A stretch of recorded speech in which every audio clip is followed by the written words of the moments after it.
प्रणम्य परमात्मानं सिद्धं त्रैलोक्यवन्दितम् स्वाभाविक चिदानन्द स्वरूपं निर्मलाव्ययम् शुद्धजीवादिद्रव्याणां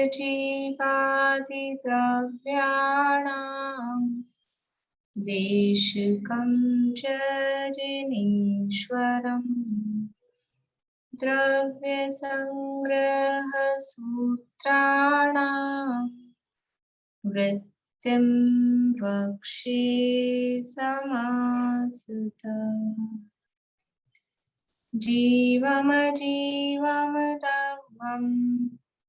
जिणवरवसहेण जीर्णनेत्तिष्ठम् देविन्दविन्दवन्दम्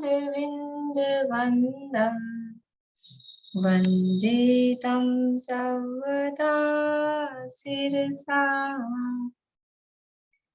कहे जीव अजीव जिनवर वृषभनी लोक में वे वंद्य सुरपति वृंद से वंदन करूं कर जोड़।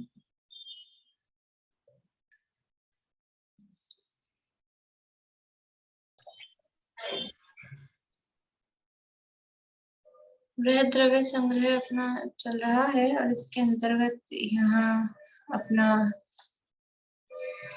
रिवीजन चल रहा है। तीसरा अधिकार है मोक्ष मार्ग अधिकार और इसमें अभी अपने को गाथाएं रिवीजन में 39 से 46 यानी जो पहला इसका अंतराधिकार है और उसमें मोक्ष मार्ग का प्रकरण है। मोक्ष मार्ग क्या है? तो पूरे अधिकार मतलब ये जो अपना प्रकरण है ना इतनी सी गाथाओं का, उसमें बताया क्या है? मोक्ष मार्ग बताया है। निश्चय से मोक्ष मार्ग क्या है? मोक्ष का कारण मोक्ष मार्ग कहो, मोक्ष का कारण कहो। निश्चय से क्या है, व्यवहार से क्या है? तो निश्चय से तो जो है वो है, और फिर वो व्यवहार से जो मोक्ष का कारण कहा सम्यक दर्शन ज्ञान चारित्र, या निश्चय से भी जो कहा सम्यक दर्शन ज्ञान चारित्र मैं, इन तीन मैं जो एक आत्मा, तो वो सम्यक दर्शन ज्ञान चारित्र का क्या स्वरूप है बस वो बताया है। यही है ना इस पूरा जो प्रकरण है अपना 39 से 46 में। सम्यक दर्शन सम्यक ज्ञान और सम्यक चारित्र का स्वरूप, और शुरू की दो गाथाओं में मोक्ष मार्ग का स्वरूप, इतना ही इसमें बताया है। और मूल गाथाओं में ज्यादा ना कुछ विशेष मतलब ऐसा नहीं है क्रिटिकल कुछ भी, पर टीकाओं में वो न्याय की भाषा से लेकर और अध्यात्म को साथ में लेकर टीकाओं में विशेष चर्चा यहाँ पर टीका में की गई है। अपनी चर्चा हो गई थी 39, 40 और 41वीं गाथा की भी अपन ने शुरू की थी, पूरी नहीं हुई थी। देखिए 39वीं गाथा में क्या कहा? सम्यक दर्शन, सम्यक ज्ञान और सम्यक चारित्र, ये जो तीन हैं ये तीन व्यवहार न से मोक्ष के कारण है, और सम्यक दर्शन, सम्यक ज्ञान और सम्यक चारित्र में ये जो तीन मैं निज आत्मा है वो निश्चय से मोक्ष का कारण है, यानी मोक्ष का मार्ग है। तो ये जो आपने प्रश्न उठा सामने से, कि आपने जो सम्यक दर्शन ज्ञान में, इन तीन में जो एक आत्मा है, इस आत्मा को मोक्ष का कारण निश्चय से क्यों कहा? तो उसके जवाब में 40वीं गाथा कही कि रत्नत्रय है, सम्यक दर्शन, सम्यक ज्ञान, सम्यक चारित्र, निश्चय से ये मोक्ष का कारण है, लेकिन ये तीनों आत्मा को छोड़कर अन्य द्रव्य में नहीं पाए जाते हैं। इसलिए इन तीन मय जो एक आत्मा है वो आत्मा ही, यानी अभेद न से कहें, द्रव्य की अपेक्षा से कहें, ये जो आत्मा को मोक्ष का कारण कहा जा रहा है वो किस अपेक्षा से कहा जा रहा है? अभेद न से, अभेद न से कहें तो ये आत्मा, क्योंकि ये जो तीन है भेद से कहते हैं तो सम्यक दर्शन, सम्यक ज्ञान, सम्यक चारित्र, ये तीन मोक्ष के कारण दिखते हैं। लेकिन अभेद से देखा जाए तो अभेद न से ये तीनों ही एक आत्मा में ही पाए जाते हैं। आत्मा को छोड़कर अन्य द्रव्य में ये रत्नत्रय नहीं पाए जाते। हाँ, अगर ये रत्नत्रय कहीं और पाए जाते और फिर हम कहते कि इन तीन में आत्मा मोक्ष का कारण है, तो शंका हो सकती थी। लेकिन क्योंकि रत्नत्रय आत्मा को छोड़कर और कहीं पाए नहीं जाते, इसलिए रत्नत्रय मोक्ष का कारण है ऐसा कहो, या फिर इन तीन में जो एक आत्मा है जिसमें पाए जा रहे हैं वो आत्मा मोक्ष का कारण है ये कहो, एक ही बात है। इसलिए आत्मा ही मोक्ष का कारण है ऐसा कहा। अब वो जो रत्नत्रय है उन रत्नत्रय का क्या स्वरूप है, तो सबसे पहले सम्यक दर्शन का स्वरूप यहाँ पर बताया। 41 नंबर की गाथा है। जीवादि सत्तहणं सम्मत्तं रूहमप्पणोतं तु दुर्विनिवेश विमुक्तं नाणं सम्मं कुहोदि सदीजं हि। क्या है सम्यक दर्शन? कि जीवादि पदार्थों का श्रद्धान करना वो सम्यक है, और वो सम्यक है वो आत्मा का स्वरूप है। पिछली गाथा में ही कहा था कि आत्मा को छोड़कर अन्य द्रव्यों में नहीं पाए जाते, तो सम्यक दर्शन है वो आत्मा का अपना जो ओरिजिनल यथार्थ जो स्वरूप है उसी का नाम सम्यक दर्शन है। तो वो सम्यक तो आत्मा का स्वरूप है, और इस सम्यक के होने पर क्या होता है, इस सम्यक के होने पर दुरभिनिवेश रहित सम्यक ज्ञान होता है। सम्यक के होने पर ज्ञान भी दुरभिनिवेश, दुर यानी विपरीत, खोटा, मिथ्या, और अभिनिवेश यानी अभिप्राय, खोटे अभिप्राय से रहित सम्यक ज्ञान हो जाता है। तो खोटा अभिप्राय क्या है? संशय, विपर्य और अनध्यवसाय से रहित जो ज्ञान है वो खोटापना है ज्ञान में। संशय, विपर्य और अनध्यवसाय है वो खोटापना है, और इनसे रहित ज्ञान होता है वो दुरभिनिवेश से रहित होता है। विपरीत अभिप्राय, और सरल शब्दों में कहें विपरीत अभिप्राय को, तो विपरीत अभिप्राय का मतलब है मिथ्यात्व, क्योंकि सम्यक दर्शन हुआ तो मिथ्यात्व का अभाव हुआ, और मिथ्यात्व के कारण ज्ञान मिथ्या नाम पा रहा था। ज्ञान में संशय, विपर्य यानी विपरीतता और अनध्यवसाय ये दोष क्यों हो रहे थे? ज्ञान में ये दोष होने नहीं चाहिए, फिर भी ज्ञान में दोष, संशय हो रहा है कि विपरीतता आ रही है, कि अनध्यवसाय, अनिर्णय जैसी स्थिति है। ये क्यों हो रहा है? क्योंकि मिथ्यात्व के कारण। मिथ्यात्व के कारण ये संशय, विमोह और विभ्रम, यहाँ विमोह और विभ्रम शब्द दिए हैं, ये ज्ञान में दोष हो रहे हैं। लेकिन क्योंकि ज्ञान का वो मिथ्या बना गया, सम्यक दर्शन हो गया, तो श्रद्धा का मिथ्या बना गया, और श्रद्धा के मिथ्या बने जाने से यानी श्रद्धा के सम्यक होने से ज्ञान भी सम्यक हो जाता है, क्योंकि ज्ञान का मिथ्यापना श्रद्धा के मिथ्यात्व के कारण हो रहा था। तो ज्ञान में जो मिथ्यापना था वो था संशय, विपर्य और अनध्यवसाय रूप, तो वो तीनों से रहित सम्यक ज्ञान हो जाता है, ऐसा यहाँ पर कहा है। और फिर इसकी तीनों की परिभाषा यहाँ पर संशय, विमोह और विभ्रम यहाँ भी दिया है, 42 नंबर की गाथा में भी दिया है। और विमोह और विभ्रम में थोड़ा गड़बड़ है।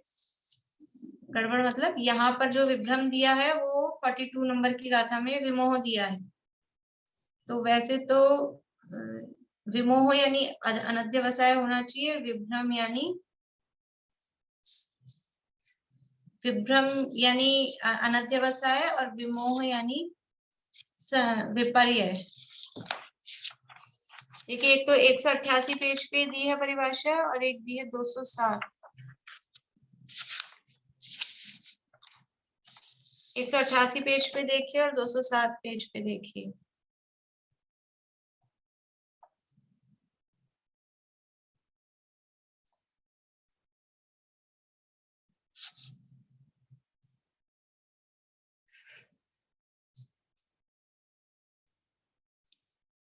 तो ये मिला आप लोगों को? 188 पेज पे भी परिभाषा दी है तीनों की, और 207 पे भी दी है। अंतर दिख रहा है? अपन ने पढ़ा था तब भी मैंने आपको ध्यान दिलाया था, और अब ये मूल में ही ऐसा ही था, तो उस समय अपन ने ऐसे छोड़ दिया था। लेकिन मतलब मेरे हिसाब से ये जो आप देखिए, इसको पढ़ती हूँ मैं 188 पेज पे। चलायमान संशय ज्ञान अर्थात ऐसा होगा, मिल गया? नीचे से तीसरी लाइन है हिंदी में। चलायमान संशय ज्ञान अर्थात ऐसा होगा अथवा ऐसा, इस प्रकार का संशय से गमन करते हुए तृण स्पर्श होने पर किसका स्पर्श हुआ, उसके अनिश्चय रूप विभ्रम से, और सीप के टुकड़े में चांदी का ज्ञान हो ऐसे विमोह से। इन तीन दोषों से रहित ज्ञान सम्यक हो जाता है। यानी ये नाम यहाँ पर दिए संशय, विभ्रम और विमोह, और अपन ने जो पुराने पढ़े हुए हैं संशय, विपर्य और अनध्यवसाय, ये नाम अपन ने पढ़े हुए हैं। तो संशय तो वही है, ऐसा है कि ऐसा है, दो कोटि में झूलने वाला ज्ञान, उसमें तो कोई दिक्कत नहीं है। अभी यहाँ चक्कर क्या है, विपर्य और अनध्यवसाय को यहाँ पे शब्द दिए हैं विभ्रम और विमोह। तो कौन सा शब्द तो विपर्य है विभ्रम में से, विभ्रम और विमोह में से, और कौन सा है वो अनध्यवसाय है। तो यहाँ पर जो जो स्वरूप दिया है ना, यहाँ 188 पेज पे, गमन करते हुए तृण स्पर्श होने पर किसका स्पर्श हुआ, उसके अनिश्चय रूप। अनिश्चय रूप कौन सा ज्ञान होता है, संशय, विपर्य या अनध्यवसाय। अनिश्चय रूप कौन सा होता है, संशय, विपर्य या अनध्यवसाय। अनिश्चय रूप, पूर्णिमा आंटी, अनिश्चय रूप। संशय में दो में निश्चय है, ये है कि ये है, लेकिन अनिश्चय यानी एकदम अनिर्णय नहीं है। अनिर्णय रूप होता है अनध्यवसाय। संशय अभी 2-3 दिन पहले भी शायद अपने पिछली क्लास में बात चली थी। संशय में निर्णय नहीं है, लेकिन ये है कि ये है, इतना तो निर्णय, दो में कंफ्यूजन है, तो दो का तो निर्णय है, ऐसे सारी दुनिया में ही तो कंफ्यूजन नहीं है उसमें। लेकिन अनध्यवसाय में तो कुछ भी नहीं है, तो उसको बोलते हैं अनिश्चयात्मक या अनिर्णयात्मक। अनध्यवसाय को कहेंगे अनिर्णयात्मक। तो यहाँ दिया है अनिश्चय रूप, ये अनिश्चय रूप विभ्रम यानी ये अनध्यवसाय दिया है यहाँ। और सीप के टुकड़े में चांदी का ज्ञान हो, ये उदाहरण सीधा सीधा किसका दिख रहा है, विपर्य का दिख रहा है। तो यहाँ पर विमोह दिख रहा है अपने को, विपर्य। ठीक है, अब इधर देखिए 206 पेज पे, यहाँ पर भी ये उदाहरण दिए हैं, बीच में है, गमन करने वाले पुरुष को पैर में तृण आदि का स्पर्श होने पर स्पष्ट ज्ञान न हो कि किसका स्पर्श हुआ अथवा दिशा भूल जाना, ये ऊपर से था, ये विमोह। विमोह का उदाहरण दिया है, ये विमोह परस्पर सापेक्ष द्रव्यार्थिक और पर्यायार्थिक इन दोनों नयों के प्रमाण से द्रव्य गुण पर्याय आदि के ज्ञान का अभाव वह विमोह है। महादृष्टांत, गमन करने वाले पुरुष को पैर में तृण आदि का स्पर्श होने पर स्पष्ट ज्ञान न हो कि किसका स्पर्श हुआ, है ना।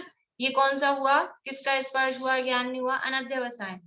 अब यहाँ इसको दिया है शब्द विमोह, और पीछे 188 पेज पे इसको शब्द दिया था गमन करते हुए पुरुष को ज्ञान नहीं हो रहा है, वहां विभ्रम दिया है। समझ में आया आप लोगों को। और वो जो उदाहरण सीप के टुकड़े में चांदी का ज्ञान, वो पीछे दिया है विमोह, और यहाँ पर दिया है सीप में चांदी का ज्ञान, वो नीचे देखिए विभ्रम, विभ्रम का हेडिंग डाल के, और उसका उदाहरण सीप में चांदी का ज्ञान। अब वो दोनों बिल्कुल अपोजिट हो गए, अपने को क्या सही लगता है।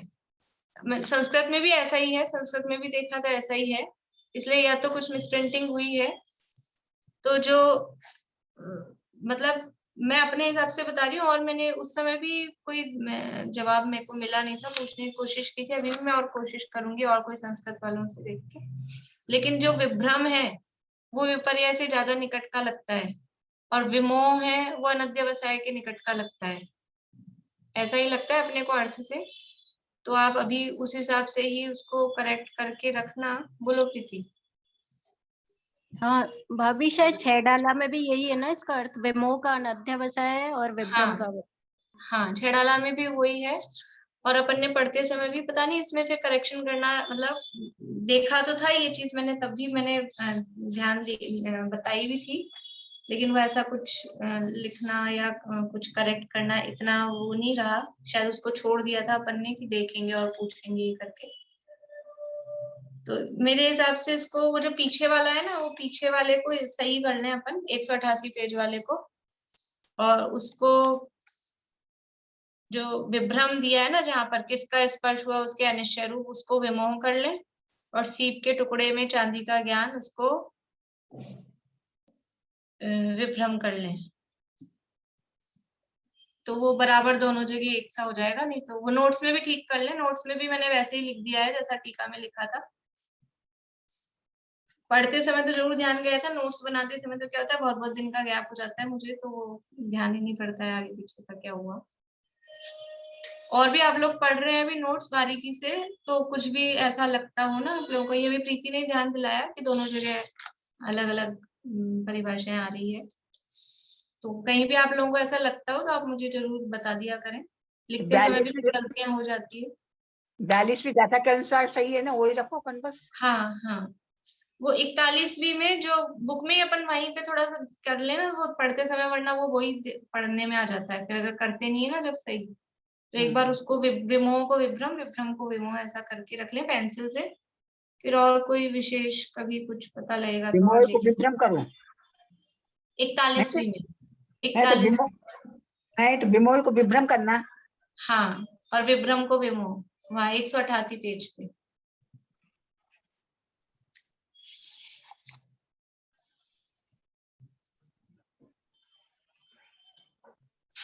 और नोट्स में भी, नोट्स में पेज नंबर, नोट्स में भी आप लोग ठीक कर लेना।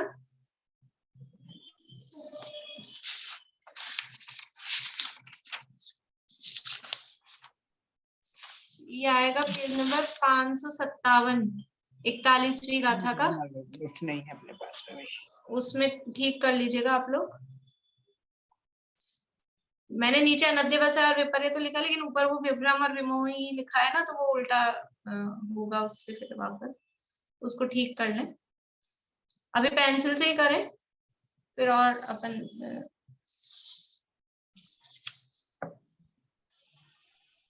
चलिए, ये तो हो गया। ये प्रीति की शंका, शंका कहती है अच्छी बात है वो, क्योंकि वो दोनों जगह बिल्कुल परिभाषाएं सेम है और शब्द अलग अलग हो गए थे।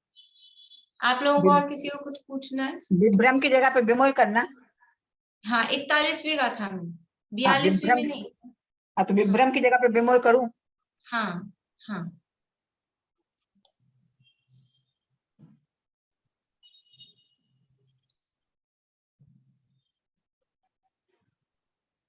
और अभी किसी को कुछ पूछना है? हाँ बोलिए मनोरमा आंटी।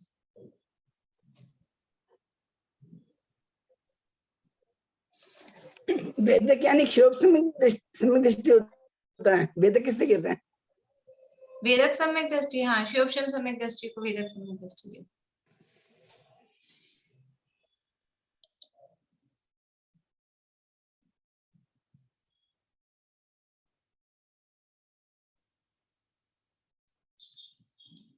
और एक और मैं समझ लीजिए अभी कुछ सूचना की जैसे आपको दे रही हूँ, इसके बाद अपन स्टोपदेश शुरू कर लें, बहुत बड़ा नहीं है।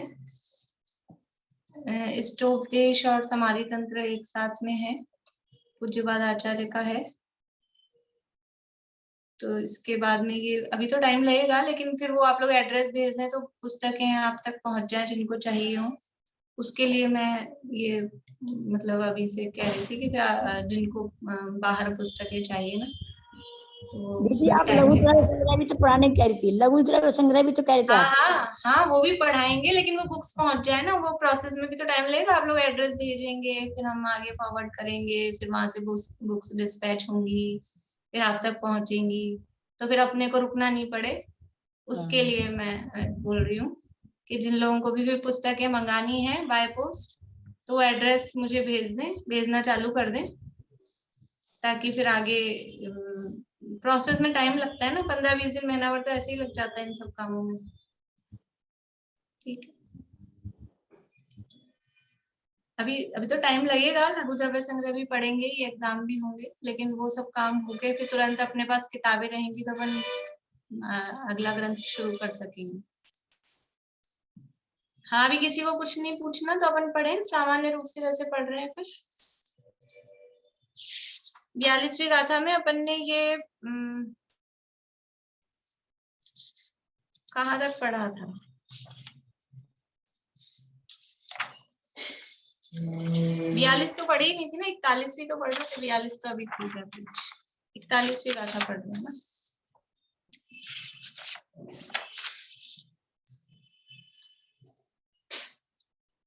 इसमें ये हमने देखा था सम्यक दर्शन होने पर ज्ञान सम्यक होता है, तो इसके लिए उदाहरण दिया था। थोड़ा आप लोगों को उदाहरण भी ध्यान देने हैं, मतलब इसमें रटने जैसी तो चीज है नहीं, लेकिन जैसे गौतम गणधर का और अभव्य सेन का उदाहरण किस लिए दिया है कि सम्यक दर्शन होने पर ज्ञान सम्यक हो जाता है। तो जैसे गौतम गणधर को पहले इतना सारा ज्ञान था लेकिन वो मिथ्या ज्ञान था, फिर जब सम्यक दर्शन हुआ तो वो सारा ज्ञान उनका सम्यक ज्ञान हो गया।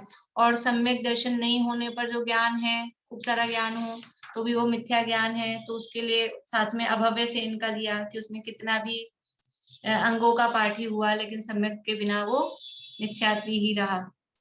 ये बड़ी भले ही दिख रही है इसकी टीका, लेकिन ऐसे कठिन नहीं है कुछ भी विषय इसमें ज्यादा। तो ये उदाहरण है, बस ये है आप लोगों को थोड़ा रीडिंग धीरे धीरे अच्छे से और 3-4 बार पूरी करनी है ताकि वो शब्द आपको ख्याल में आने लग जाए। क्योंकि प्रश्न में जैसे शब्द आएंगे तो वो आपके पढ़े हुए होंगे तो आपको आंसर देने में आसानी रहेगी। तो टीका को भी आपको पढ़ना है 3-4 बार, तो वो शब्द आपको याद से हो जाएंगे पढ़ने से। तो आंसर तो आपको आ जाएगा, लेकिन वो शब्द आ जाएंगे तो आपको अच्छे से आ जाएगा। फिर है ये सम्यक, इसमें ये इसके लिए सम्यक के महात्म्य के लिए कहा 190 पेज पे पहले पैराग्राफ का जो लास्ट की लाइनें हैं कि सम्यक के महात्म्य से ज्ञान, तपस्चरण, व्रत, उपशम, ध्यान आदि मिथ्या रूप हो वह भी सम्यक हो जाता है। सम्यक के बिना ये सब कैसे हैं? विष सहित दूध की भांति व्यर्थ हैं। कितना भी ज्ञान हो, कितना भी तप हो, कितना भी व्रत हो, कितना भी ध्यान आदि हो, लेकिन यदि सम्यक दर्शन नहीं है तो वो सब कैसे व्यर्थ हैं कि जैसे दूध बहुत सारा है, बहुत अच्छा है, लेकिन उसमें जहर मिला हुआ है। तो जहर मिला हुआ दूध जिस तरह से बेकार हो जाता है, कोई मतलब का नहीं रहता, वैसे ये सब सम्यक के बिना व्यर्थ हैं। यानी देखो दूध की उपमा दी है।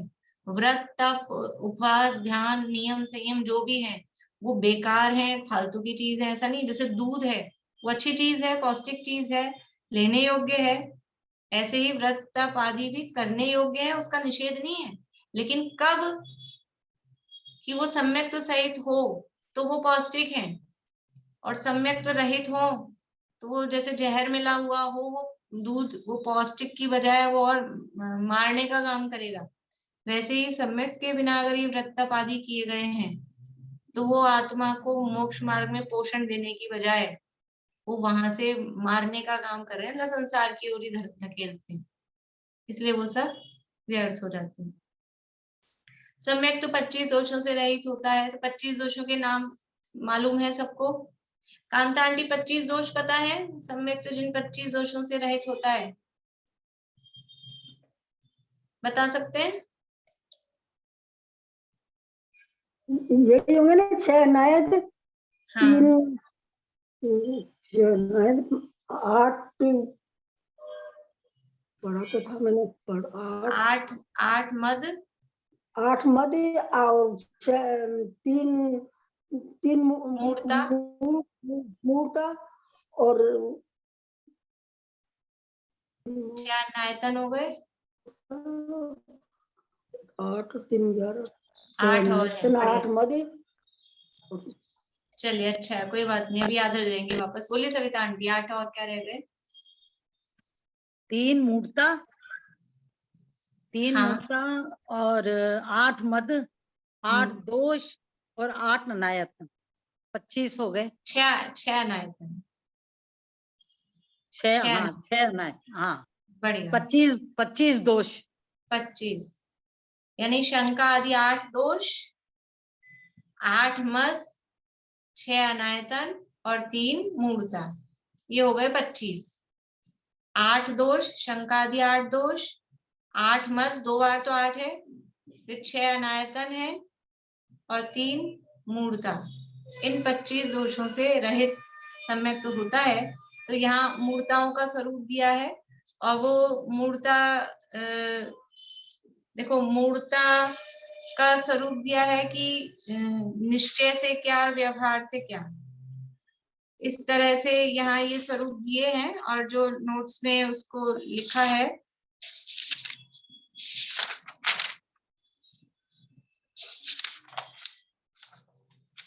यानी ये लास्ट में दिया है ये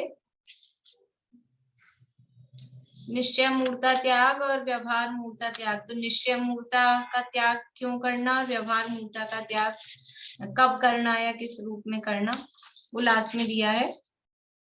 तो देव मूर्ता किसे कहते हैं? स्वरूप वही है, थोड़े से शब्द ऐसे हैं, बाकी वही रागी देशी देवी देवताओं को पूजना, वो देव मूर्ता है। लेकिन क्यों, यानी देव मूर्ता का कारण क्या है? रागी देशी देवी देवताओं को क्यों पूज रहा है और किस लिए पूज रहा है? एक है कारण और एक है प्रयोजन। तो जीव रागी देशी देवी देवताओं को क्यों पूजता है? रागी देशी देवी देवताओं को क्यों पूजता है? बोलिए सरोज भाभी। बंद कर दिया आपने, वापस चलाइए। मिथ्यात्व के कारण। हाँ, मिथ्यात्व के कारण। और कुछ? मिथ्यात्व के कारण पूछा, और अपने लाभ के लिए कि ये लाभ होएगा ये पूजा करने से, ये पाठ करने से, इसलिए पूछता है। मिथ्यात्व के कारण पूछता है। तो मिथ्यात्व यानी यहाँ पे क्या लेना है? मिथ्यात्व का मतलब क्या है? बोली रेखा भाभी। विपरीत अभिप्राय से पूछता है। उसमें राग द्वेष के कारण वो अपने राग द्वेष का पूर्ति के लिए वापस रागी द्वेषी देवताओं को पूछता है। उसमें बात सही है, लेकिन यहाँ पर विपरीत अभिप्राय का मतलब क्या लेना? बोलिए वर्षा भी, मतलब बात सही है लेकिन यहाँ से रिलेटेड। वर्षा भाभी बोलिए। उसके कारण मतलब मिथ्यात्व के कारण देवी देवताओं को मानता है, श्रद्धा, सम्यक श्रद्धा नहीं होने के कारण। ये तो आ गया जवाब। बोलो प्रीति।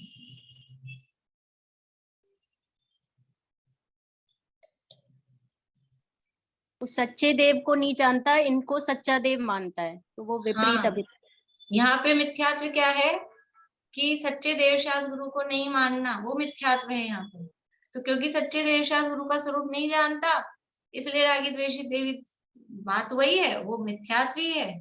लेकिन यहाँ पर मिथ्यात्व क्योंकि देवी देवताओं से संबंधित बात चल रही है ना, देव मूर्ता का प्रकरण चल रहा है, तो सच्चे देव का स्वरूप नहीं जानता, इसलिए वो रागी द्वेषी देवी देवताओं को मानता है, पूजता है। और क्यों पूज रहा है? कि अपना ख्याति होगी, लाभ होगा, पूजा प्रतिष्ठा होगी, ये काम सलट जाएगा, जो भी दुनिया भर के लौकिक प्रयोजन है, उन प्रयोजनों के लिए। और क्योंकि सच्चे देव का स्वरूप जानता नहीं है कि देव का स्वरूप क्या है, कि ये देव कुछ भी कोई भी देते लेते नहीं है, कोई किसी को कुछ दे ले नहीं सकता। इसका नाम है, ये नहीं मानना, इसका नाम है मिथ्यात्व। ये जो सिद्धांत है कि कोई किसी को कुछ दे ले सकता नहीं है, एक द्रव्य दूसरे द्रव्य को सुखी दुखी कर नहीं सकता, कोई पुण्य पाप दे नहीं सकता, तो इस सिद्धांत को स्वीकार नहीं करना, इसका नाम ही मिथ्यात्व है। और इस सिद्धांत को स्वीकार नहीं करके, यानी सच्चे देव का स्वरूप नहीं जाना कि वास्तव में देव, कोई भी भगवान किसी को कुछ सुख दुख देते नहीं है, ये सच्चे देव का स्वरूप था। और ये स्वरूप नहीं जाना, तो ये सच्चे देव का स्वरूप नहीं जाना, तो फिर वो हमको कुछ देंगे, उनसे हमारा काम हो जाएगा, नाम बड़ाई हो जाएगी, मान सम्मान हो जाएगा, रोग आदि दूर हो जाएंगे, ऐसी कामना करके, क्योंकि उनका स्वरूप ये मान रहा है कि तो कुछ देंगे लेंगे, ये ठीक कर देंगे, रोग आदि ठीक कर देंगे, ऐसी कामना करके उनको मानता पूजता है। इसका नाम देव मूर्ता है। लेकिन वो देव वास्तव में कुछ भी फल नहीं देते। अब यहाँ पे कुछ उदाहरण दिए हैं कि किन लोगों ने तो रागी द्वेषी देवी देवताओं की पूजा की और उनका काम नहीं सदा, और किन किन ने रागी द्वेषी देवी देवताओं की पूजा नहीं की फिर भी उनका काम सद गया। तो उसमें यहाँ राम का रावण का मतलब अपोजिट है, राम रावण का, कृष्ण और कंस का, कौरव और पांडवों का, कि वो जो हारने वाले थे, जो पराजित होने वाले थे, उन्होंने तो विद्याएं सिद्ध की। मतलब वो रागी द्वेषी तो देवी देवताएं तो होते हैं, विद्या सिद्ध करने का मतलब क्या है?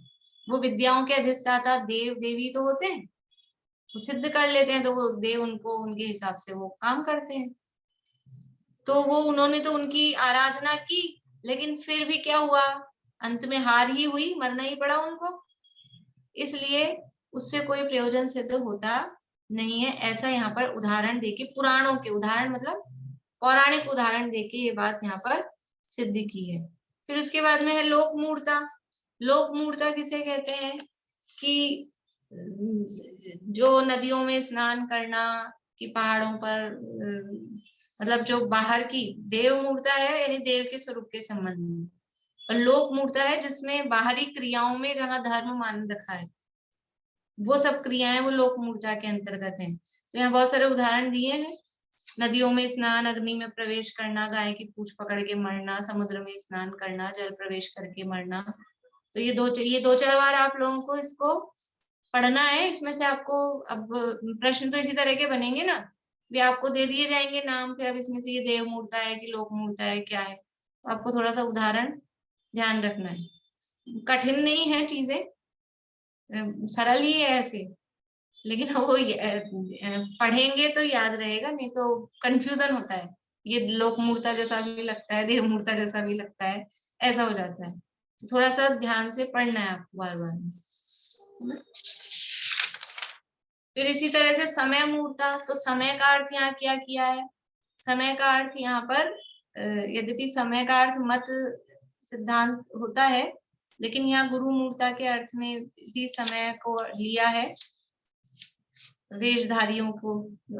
टीका में भी यही दिया है कि अज्ञानियों के मन में, पेज नंबर है 192, अज्ञानियों के मन में चमत्कार, आश्चर्य उत्पन्न करने वाले ज्योतिष, मंत्रवाद आदि को देखकर वीतराग, सर्वज्ञ, प्रणीत धर्म को छोड़कर कुदेव, कुशास और वेशधारियों को, यानी तीनों को लिया, लेकिन मुख्यतः यहाँ पर अब वेशधारियों की, गुरुओं की रखना है।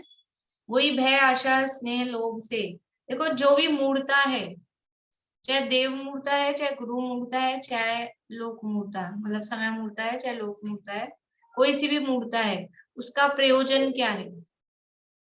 प्रयोजन क्या है? या तो भय से, डर से कर रहा है कि हमारा बुरा नहीं हो जाए, या आशा से कि कुछ मिल जाए, या फिर किसी के राग के वशीभूत होकर कि ये हमारे, इनसे हमको प्रेम है, ये करते हैं, तो उनके साथ राग के वशीभूत होकर। भय, आशा, स्नेह और लोभ। आशा और लोभ एक ही है, समझ लो। तो इसके वशीभूत होकर जीव चाहे कुदेवों को माने, चाहे खोटे धर्म को माने, चाहे खोटी क्रियाएं करे, चाहे खोटे गुरुओं को माने, अंदर अभिप्राय, किसी का भी अभिप्राय ये नहीं रहता है आत्मकल्याण का। यदि वो धर्म के नाम पे भी कर रहे हैं, तो वो धर्म का फल बस हमको स्वर्ग आदि की, वो स्वर्ग आदि का लोभ है। वहां पे मैं खुद भगवान बन जाऊंगा ऐसी भावना नहीं होती। जो भी मान लो, और इस भाव की कोई कामना नहीं कर रहे, इस भाव में हमारा कुछ हो जाए, वो नहीं है।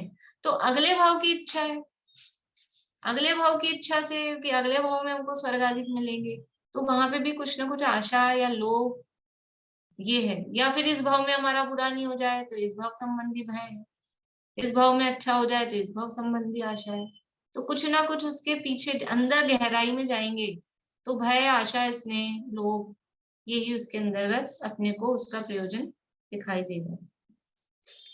अब ये जो उक्त लक्षण युक्त तीनों मूर्ता है, ये जो लक्षण बता दिए तीनों मूर्ता के, ये सराग सम्यक दृष्टि की अवस्था में त्यागने योग्य है।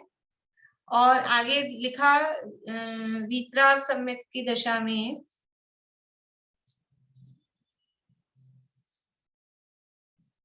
वीतराग सम्यक के अवसर में, ये नीचे दिया है, वीतराग सम्यक के अवसर में क्या है कि अपना आत्मा ही देव है ऐसा मानना, अपना आत्मा ही गुरु है, और अपना आत्मा में स्थिति वही लोक मूर्ता से रहित है ऐसा जानना। तो जब व्यवहार सम्यक हो या सराग सम्यक की जब दशा चल रही हो, तो ये तीनों मूर्ताएं त्यागने योग्य हैं। ठीक है, तो मूर्ता का त्याग दो प्रकार से यहाँ बताया है। सराग सम्यक की अवस्था में व्यवहार मूर्ता का त्याग है, और वीतराग सम्यक की अवस्था में निश्चय मूर्ता का त्याग। निश्चय मूर्ता मतलब कि अपने आत्मा को देव, धर्म, गुरु ये नहीं मानना, वो निश्चय मूर्ता हो जाती है। तो उनका त्याग यहाँ पर कहा है। सराग सम्यक दृष्टि किसे कहते हैं? सराग सम्यक दृष्टि किसे कहते हैं?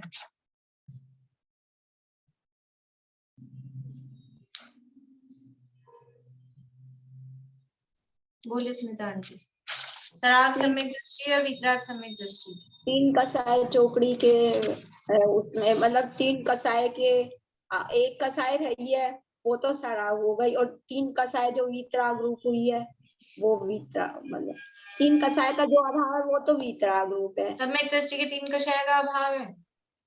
नहीं, जितनी भी कसाय चौकड़ी का अभाव है वो तो वीतराग का है। 1 कसाय का या 2 कसाय का 3 कसाय का वो तो वीतराग का है, और जितनी कसाय बाकी है वो उसमें सराग चारित्र आएगा। हाँ, यानी जितनी कषाय बाकी, यानी अभी चौथे गुणस्थानवर्ती सम्यक दृष्टि के हिसाब से बात कर रहे हैं अपन, तो 3 कषाय का सद्भाव है, 1 कषाय का अभाव है। तो वो जो 3 कषाय का सद्भाव है, तो जब सम्यक दृष्टि जीव अपने स्वरूप में स्थिर नहीं रह पाता है, तो वो जो 3 कषाय हैं, वो 3 कषाय के कारण राग सहित उसकी अवस्था बाहर में कुछ ना कुछ शुभ भाव होते हैं, क्योंकि अपने स्वरूप में स्थित नहीं है। तो फिर क्या होगा? कुछ ना कुछ सच्चे देवशास गुरु के प्रति भक्ति, पूजन, दया, दान आदि इस तरह के शुभ भाव होते हैं। तो वो जो शुभ भाव से सहित जिस समय सम्यक दृष्टि जीव है, उस समय वो कहलाता है सराग सम्यक दृष्टि। राग से सहित है वो सराग। आप जो 3 कषाय के अभाव की बात कर रहे हैं ना, वो सराग संयम, वहां संयम है। यह है भी सराग सम्यक दर्शन की बात। तो सम्यक दृष्टि मुख्य रूप से अपन चौथे गुण स्थान वाले को लेते हैं। तो जब वो, यानी सम्यक दृष्टि है, लेकिन जिस समय वो अपने आत्मा के स्वरूप में लीन नहीं है, तब क्या कर रहा होगा? बाहर में कुछ ना कुछ शुभ में, किसी में कार्य में प्रवर्तित होगा। उस समय की दशा उसको वो सराग सम्यक दृष्टि या सराग सम्यक दर्शन कहलाती है। तो जिस समय सराग सम्यक दर्शन की अवस्था है, यानी शुभ भाव में जीव स्थित है, तो उस समय व्यवहार मूर्ता त्यागने योग्य है। मतलब कि जब तुम राग सहित हो, आत्मा में नहीं हो, तो इधर कुदेव कुगुरु कुधर्म में नहीं चल जाना। सच्चे देवशास गुरु को ही मानना, पूजना, क्योंकि अभी राग आ रहा है, हमको तो राग का उदय आ रहा है, 3 कषाय चौकड़ी का उदय है, तो अब इनको माने कि उनको माने, क्या फर्क पड़ता है? तो कह रहे हैं सराग सम्यक की अवस्था में ये 3 मूर्ताएं त्यागने योग्य है। मतलब जब आप राग सहित हो, आत्मा में लीन नहीं हो, तो राग आएगा, लेकिन उस राग को सच्चे देवशास गुरु तक ही सीमित रखना, बाहर नहीं निकल जाना, कुदेव कुगुरु कुधर्म को नहीं मानने लगना। ये इसका अर्थ है कि सराग सम्यक की अवस्था में ये 3 मूर्ताएं, व्यवहार मूर्ता, ये त्यागने योग्य है, यानी कुगुरु कुदेव कुधर्म का त्याग करने योग्य। और वीतराग सम्यक किसे कहते हैं? कि जब अपने आत्मा में स्थिर है जीव और उसके निर्विकल्प दशा हो रही है, तो उस समय, क्योंकि अब राग के साथ जुड़ान है ही नहीं, अभी उपयोग भी आत्मा में ही है। पहले तो परिणति शुद्ध थी, उपयोग शुभ में था, तब वो था सराग सम्यक। देखो ऐसे समझ लो, शुद्ध परिणति और शुद्ध उपयोग के उससे जब उपयोग तो है शुभ में, परिणति है शुद्ध। उपयोग और परिणति समझ में आती है आप लोगों को? शुद्ध उपयोग और शुद्ध परिणति समझ में आता है? तो जब उपयोग तो है शुभ और परिणति चल रही है शुद्ध, शुद्ध परिणति है, यानी 1 कषाय चौकड़ी के अभाव पूर्वक वीतरागता है, लेकिन उपयोग है शुभ, यानी 3 कषाय का राग अभी चल रहा है, तो वो वाली अवस्था कहलाती है सराग सम्यक। और जब उपयोग भी शुद्ध है और परिणति भी शुद्ध है, दोनों आत्मा में लगे हुए हैं, तो उस समय वो कहलाएगा वीतराग सम्यक। ठीक है? जब परिणति तो शुद्ध है ही है, 1 कषाय चौकड़ी के अभाव पूर्वक, लेकिन जो उपयोग है, उपयोग में अभी शुभ भाव नहीं चल रहा, उपयोग में भी आत्मा ही है, निर्विकल्प दशा है, तो उस समय वीतराग सम्यक कहलाता है। तो अभी तो कोई राग ही नहीं आ रहा, तो बाहर में पूजा भक्ति आदि का कोई काम ही नहीं है, तो उस समय फिर व्यवहार मूर्ता की बात नहीं करते हैं, उस समय निश्चय मूर्ता त्यागने योग्य है। मतलब अपनी आत्मा ही देव है, गुरु है, धर्म है, ऐसा आत्मा को ही अभेद रूप से देव गुरु धर्म स्वीकार करना, उसका नाम निश्चय मूर्ता त्याग है। ठीक है? बाहर में दूसरे चाहे अनंत भगवान को भी देव मान रहे हैं, तो भी वो पर है ना, तो वो पर को देव माना, इसलिए वो तो व्यवहार मूर्ता त्याग में लिया, और अपने आत्मा को ही आत्मा ही देव है, गुरु है, धर्म है, शास्त्र है, वो स्वीकार करना, वो निश्चय मूर्ता त्याग लिया गया। समझ में आया आप लोगों को? थोड़ा आप लोगों ने अगर ये पढ़ा होगा, जिन्होंने पढ़ लिया उनकी तो गर्दनें हिल रही है, तो मुझे समझ में आ रहा है कि उन्होंने पढ़ लिया है, उनको समझ में आ रहा है। ये पढ़ा होगा ना आप लोगों ने प्रकरण। पढ़ना अब तो 3 तारीख हो गई, 8 तारीख को अपना पेपर है। आप लोग पढ़िए, और नोट्स अकेले नोट से भी पढ़ेंगे तो भी दोनों चीजें मिल जाएंगी। वैसे मैंने सारी टीका लगभग लिखी ही है, और एक आध जगह ही ऐसे मैंने डैश करके लिखा है जहाँ पढ़ी थी, तो वो किताब से टीका को भी पढ़ना है आपको, किताब वाली को, और उसको समझने के लिए नोट्स की आप मदद लेंगे तो उसमें थोड़ा स्पष्टीकरण से आपको समझ में आएगा। देखिए, ये हो गया मूर्ता। अब फिर है 8 मदों का स्वरूप। तो मदों का स्वरूप तो सरल ही है, बोलो कितनी। हाँ भाभी, ये निश्चय मूर्ता त्याग में तो शुद्धात्मा आ गया, निश्चय मूर्ता में मिथ्यात्व अगादि ये सब आएंगे मूर्ता यदि कहें तो। हाँ, निश्चय मूर्ता में वही मतलब ये 7 तत्व संबंधी भूल, वो निश्चय मूर्ता, और कुगुरु कुदेव कुधर्म संबंधी जो भूल है, मतलब उनको मानना पूछना, वो व्यवहार मूर्ता। लेकिन अंदर में जो 7 तत्व संबंधी भूल है वो निश्चय मूर्ता होता है। ठीक है, समझ लो ग्रहित मिथ्यात्व अग्रहित मिथ्यात्व जैसी स्थिति है। ग्रहित मिथ्यात्व अग्रहित मिथ्यात्व जैसे अपन बोलते हैं ना, तो कुगुरु कुदेव कुधर्म को मानना वो ग्रहित मिथ्यात्व है, और 7 तत्व संबंधी भूल वो अग्रहित मिथ्यात्व है। ऐसा ही है। निश्चय मूर्ता यानी निश्चय मिथ्यात्व, व्यवहार मूर्ता यानी व्यवहार मिथ्यात्व। मूर्ता यानी मिथ्यात्व, और क्या है, वही तो है। फिर 8 मदों का स्वरूप, यहाँ पे मदों के नाम दिए हैं, और मदों का स्वरूप अलग अलग नहीं दिया, अपन ने चर्चा की थी, पर इसमें मुख्य रूप से क्या है, मदों का त्याग इकट्ठा बताया है कि ये जो 8 मद जो व्यवहार से हैं, 8 भेद करके बताए, ज्ञान, पूजा, कुल, जाति, बल, रिद्धि, तप, शरीर, ये सब ऐश्वर्य, ये सबका त्याग ये सराग सम्यक दृष्टियों द्वारा। अभी ये चीज आपको समझ में आ रही है कि ये सराग सम्यक दृष्टियों के द्वारा ये बाहर, जैसे जब वो राग सहित होगा ना जी, तब वो बाहर में इनका त्याग करेगा, और जब आत्मा में ही लीन है तो फिर त्याग व्याग की बात ही कहाँ है, वो तो आत्मा में लीन है। तो सराग सम्यक की अवस्था में इन 8 मदों का त्याग किया जाता है। और वीतराग सम्यक दृष्टियों के लिए तो क्या है, वीतराग सम्यक दृष्टियों के लिए तो असली जो ममकार अहंकार की जो भावना है, वही अग्रहित मिथ्यात्व और ग्रहित मिथ्यात्व, वैसा ही समझना। वीतराग सम्यक दृष्टि यानी जिस समय उपयोग आत्मा में लीन है, उस समय तो बाहर में फिर ये मेरा रूप बड़ा अच्छा है, कि मेरे पास धन है, कि मेरे पास ज्ञान है, वो वाली बात नहीं रहती। पर पदार्थ में ये मैं हूं, ये मेरा है, ये अहंकार और ये ममकार, ये बुद्धि का त्याग वो वीतराग सम्यक दृष्टियों के द्वारा किया जाता है। अहंकार और ममकार की जो परिभाषा यहाँ दी है उसको आप लोग अच्छे से देख लीजिएगा।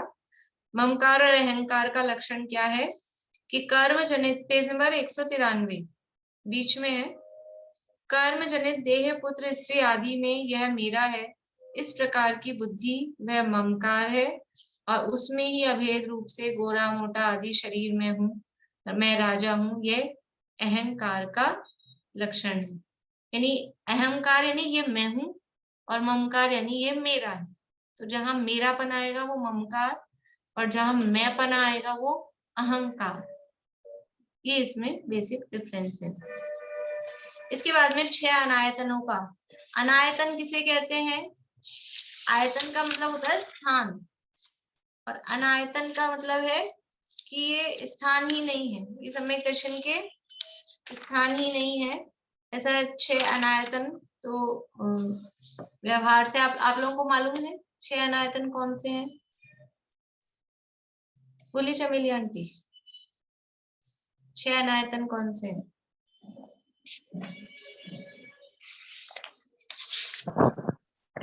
देव पूजा, गुरु पूजा और ये शास्त्र, ये इन तीनों को मानने वाले आराधक 6 होंगे।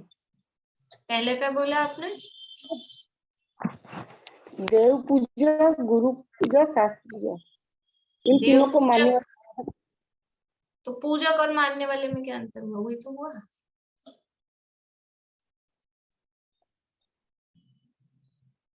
गलत बोल रही हूँ मैं। गलत तो नहीं, थोड़ा सा ठीक करना उसको। बोलिए मीना जी। ये कुदेव, कुधर्म और कुशास्त्र, कुगुरु, कुधर्म, कुदेव, ये तीन और को मानने वाले जो पूजने वाले होते हैं, ये मिला के 6 होते हैं। कुदेव, कुगुरु और कुधर्म। कुदेव को मानने वाले, कुगुरु को मानने वाले और कुधर्म को मानने वाले, ये 6 अनायतन है। अनायतन मतलब है कि सम्यक के स्थान नहीं है। अनायतन, आयतन मतलब स्थान, स्थान मतलब यदि हम कुदेव जो है वहां सम्यक तो नहीं हो सकता, उनके सानिध्य में सम्यक नहीं होता। कुगुरुओं के पास में सम्यक तो नहीं हो सकता। कुधर्म में यदि हम जा रहे हैं तो सम्यक तो नहीं हो सकता। या फिर इनके मानने वालों को के साथ में हम हैं, साथ में मतलब उनको हम मानते हैं, मानने वाले को हम मानते हैं, उसकी अपन श्रद्धा करते हैं, तो भी वो अनायतन है, यानी सम्यक के विरोधी है, सम्यक के स्थान नहीं है। इसलिए इन अनायतनों का भी त्याग सम्यक दृष्टि जीवों को करना चाहिए। भी कहने वाली बात है, सम्यक दृष्टि को करना चाहिए। वास्तव में सम्यक दृष्टि के इनके अनायतनों का त्याग होता है। सम्यक दर्शन तो हो गया और अनायतन पड़े हैं और अब वो सम्यक दृष्टि त्याग करेगा, ऐसा नहीं है, ठीक है ना। यानी जो सम्यक के इच्छुक हैं उनको इन अनायतनों का त्याग करना चाहिए। तो यहाँ पे व्यवहार अनायतन और निश्चय अनायतन, ये 2 तरह से अनायतनों का स्वरूप दिया है। और अनायतन किसे कहते हैं ये आप लोग पढ़ के आना, तो कल ये तो पूरा अपन करेंगे बिल्कुल, ये फास्ट लेके। फिर आगे गुण है, 8 गुणों की चर्चा है ये, और इसके बाद में थोड़ी सी वो कर्णानुयोग की चर्चा है, वो करके कोशिश करेंगे कल जितना भी होगा 42वीं गाथा। बोलिए रजनी जी। अन्य धर्मों के जो गुरु वगैरह हैं और जो उनके मंदिर वगैरह हैं वो इसमें आ जाएंगे। हाँ, व्यवहार अनायतन। चलिए अभी यही पूरा करते हैं।